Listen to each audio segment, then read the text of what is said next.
SS sir Srinivas సార్కి పంపిస్తున్నాం sir. కాదు ఇష్టం ఉండాలి ఫస్ట్ అలాగే సార్ మీరే చెప్పాలా దీనిపైన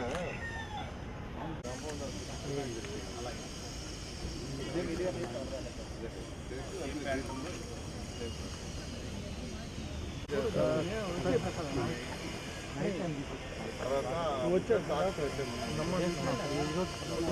వస్తుంది అక్కడ ఐరన్ అమ్ముతున్నారు.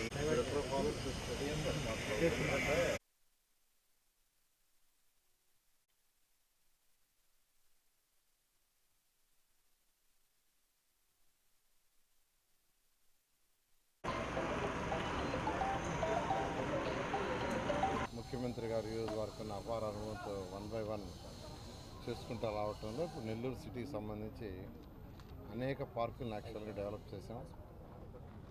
అదేవిధంగా స్కూల్స్లో కూడా ఈరోజు పిల్లలకు కావాల్సిన ప్లే ఎక్విప్మెంటు, జిమ్ ఎక్విప్మెంటు, రూములు కూడా కట్టడానికి యాక్చువల్గా ఎక్కడెక్కడ అవసరం దానికి సంబంధించి ప్లాన్ చేస్తున్నాం. ఈ నేపథ్యంలో మీకు అందరికీ తెలిసిందే, నెల్లూరులో విఆర్ కళాశాల, VR high school, VR law college Nellore నడి ఒడ్లో ఉంటుంది. నేను చదివింది కూడా ఇదే స్కూల్లో, ఇదే కాలేజీలో, వర్క్ చేసింది కూడా ఫస్ట్ ఇక్కడే. అలాంటి స్కూలు ఎంతో డిమాండ్ ఉన్న స్కూలు. అట్లాంటి స్కూలు గత 5 సంవత్సరాలు మూసేశారు.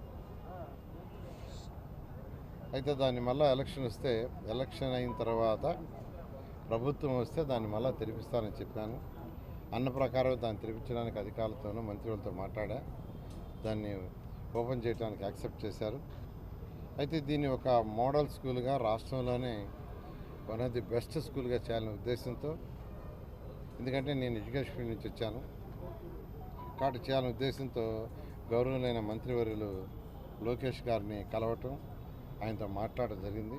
వారు యాక్సెప్ట్ చేశారు. దాన్ని ఈరోజు ఎన్సీసీ వాళ్ళు దాన్ని మొత్తం కంప్లీట్గా రెనోవేట్ చేస్తూ మోడర్నైజ్ చేస్తున్నారు. గ్రౌండ్ ఫ్లోర్ అయితే ఆల్మోస్ట్ అయిపోయింది, ఇంకా ఫస్ట్ ఫ్లోర్ ఉంది. ఫస్ట్ ఫ్లోర్ కూడా రెనోవేట్ చేస్తున్నారు. 12వ తేదీ లోపల దాన్ని కూడా వాళ్ళు పూర్తి చేసేట్టుగా ప్రణాళికలు ఇచ్చారు.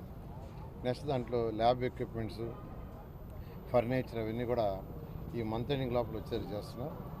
అయితే ఇక్కడికి పిల్లలు తీసుకునే పిల్లలు పూరెస్ట్ ఆఫ్ ది పూర్, అంటే సిటీలో ఉన్న పేదల్లో నిరుపేదలను యాక్చువల్గా తీసుకోవాలనే ఉద్దేశంతో ఈ స్కూల్ని పునఃప్రారంభిస్తున్నాం. ఇది పునఃప్రారంభమే. దానికి ఆల్రెడీ కమిషనర్ గారికి ఇన్స్ట్రక్షన్ ఇచ్చాను. పూరెస్ట్ ఆఫ్ ది పూర్ ఎవరైతే ఉండారో వాళ్ళని ఐడెంటిఫై చేయని. దానికి నేను చెప్పింది ఏంటంటే, ఒకటే చెప్పాను, నేను ఎలక్షన్ అప్పుడు 94,000 ఇళ్ళు నెల్లూరు సిటీలో ఉంటే 84,000 ఇళ్ళు తిరిగా. టైం చాలక 10,000 తిరగల. ఇంకో 1 వీక్ ఉండి తిరిగేస్తున్నాను. అందులో ఎంతోమందిని చూసా.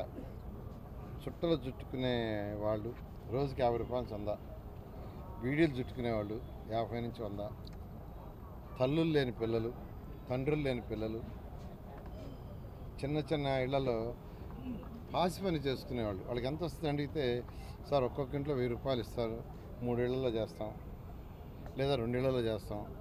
కొందరైతే ఉదయం 2 ఇళ్లలో, సాయంకాలం 2 ఇళ్లలో. అలాంటి తల్లులను చూశా.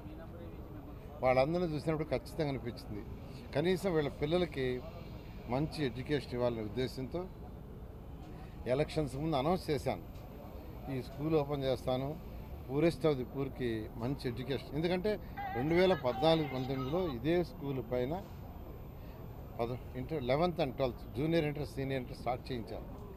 300 మందికి హాస్టల్, 150 మంది నెల్లూరు సిటీలో వాళ్ళకి, నెల్లూరు కార్పొరేషన్, 150 మంది వేరే జిల్లాల వాళ్ళకి బ్రహ్మాండంగా ర్యాంకులు వచ్చినాయి. ఈరోజు కూడా ఎక్కడ నా పిల్లలు అప్పుడు, సార్ నేను ఐఐటీ చదివాను, మీరు పెట్టిన విఆర్ హై స్కూల్ పైన బిల్డింగ్లని. కానీ గత ప్రభుత్వం ఆ హాస్టల్ ఎత్తేసింది, నామకే వస్తే ఆ డే స్కాలర్ పెట్టింది. అలా కాకుండా చక్కగా పేదలు నిరుపేదలకు ఇచ్చే విధంగా నర్సరీ నుంచి 12th దాకా ఉంటుంది, ఇంటర్మీడియట్ దాకా. అలాంటి సిస్టమ్ తీసుకొస్తున్నాం. దాన్ని యాక్చువల్గా ఈరోజు అటు జేసీ గారు, మున్సిపల్ కమిషనర్ గారు పర్సనల్గా ఫాలోఅప్ చేస్తున్నారు. వాళ్ళకు కూడా ప్రత్యేకంగా ధన్యవాదాలు తెలియజేస్తాను. వచ్చే నెల 12వ తేదీ స్కూల్స్ ఓపెనింగ్. ఆ స్కూల్స్ ఏంటి చక్కటి ప్లే గ్రౌండ్. ఇక్కడ మొత్తం ఏదైతే బిల్డింగ్స్ ఏదైతే పడిపోయే స్థితిలో ఉన్నాయో వాటిని ఆ concern department R&B and other departments దగ్గర స్టడీ చేయమని కలెక్టర్ గారికి చెప్పాను. ఎందుకంటే లోపల అంతా పెద్ద పెద్ద చెట్లు, మర్రి చెట్లు విరిగిపోయినాయి గోడ మీద. ఎప్పుడు పడిపోద్ది అనే విధంగా ఉండింది. ఏదైతే పనికిరావు వాటిని డెమాలిష్ చేయమన్నాను. ఆ ఏరియాలో చక్కటి ప్లే గ్రౌండ్, పిల్లలకి మంచి ప్లే గ్రౌండ్. ఎందుకంటే పిల్లలకి 3 పూట్ల భోజనం అంటే బ్రేక్ఫాస్ట్, లంచ్, ఈవినింగ్ స్నాక్స్ 3 ఇక్కడే ఇస్తారు. పిల్లల్ని ఫ్రీగా బస్సులో తీసుకొస్తారు. హై స్కూల్ పిల్లల దగ్గరలో ఉంటే వాళ్ళందరికీ సైకిల్ ఇవ్వదలుచుకున్నాం. అంటే కొంత ఎక్సర్సైజ్ బాడీకి ఉంటుందని. వాళ్ళకి దగ్గర ఉంటే 6th class to 10th class వాళ్ళకి సైకిల్స్ ఇస్తాం. లేని పిల్లల్ని ఇక్కడికి బస్సులో తీసుకొస్తాం, బ్రేక్ఫాస్ట్ పెడతాం, చదువు చెప్తారు, లంచ్ ఇస్తారు, మళ్ళీ ఈవినింగ్ స్నాక్స్ ఇస్తారు. ఇక్కడే ఆటలన్నీ ఆడించి తర్వాత ఇంటికి తీసుకుపోతాం. ఎందుకంటే ఇక్కడ పెట్టే పిల్లల తల్లిదండ్రులందరూ కూలీ నాలి చేసుకునేవాళ్ళు. సాయంకాలం 3 గంటలకు 2 గంటల ఇంటికి రారు. వాళ్ళు వచ్చేది 6 అవుతుంది. అందులో పిల్లల్ని సాయంకాలం 5-6 దాకా ఇక్కడ ఆడించి తీసుకుపోయే విధంగా ఏర్పాటు చేశాను. దీనికి అందరూ సహకరిస్తున్నారు. ఖచ్చితంగా ఏదైతే ఎలక్షన్ ముందు నెల్లూరు ప్రజలకు ప్రామిస్ చేసిన 100కి 100 రూపాయలు చేస్తూ వస్తున్నా. కొద్దిగా సమయం పాటించండి. రాష్ట్రం మొత్తం కూడా ఇప్పుడిప్పుడు కొద్దిగా ఫైనాన్షియల్ స్టేటస్ పెరుగుతుంది. అన్ని మున్సిపాలిటీస్లో కూడా ఈరోజు అనేక డెవలప్మెంట్ కార్యక్రమాలు టేకప్ చేస్తాం. Thank you.